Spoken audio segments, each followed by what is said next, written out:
મારે તો હવે માય નથી કે બાપાય નથી, પણ જો મારી માએ બાળપણમાં ક્યારેક તારી સેવા પૂજા કરી હોય ને ત્યારે મઢે જો હંજવારી મારી માએ કાઢી હોય ને તો મારી મોહાળું મેલડી વારે આવજે.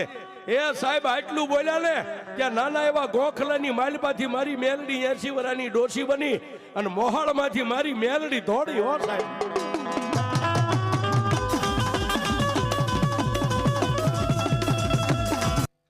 અને સાહેબી બુઢીને પોકાર કર્યો, ડોસી આવી. ઓ સાહેબ, ગણગણતી દોટ મેકીને બે ભાઈ બેન પાછળ જોતા જાય, આગળ ભાગે.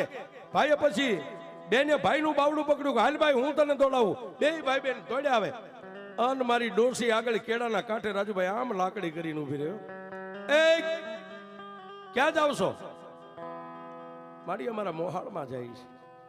મોહાળમાં શું કામ? તમારા મા બાપ ક્યાંથી આવો છો? કે મારી માં ને બાપ તો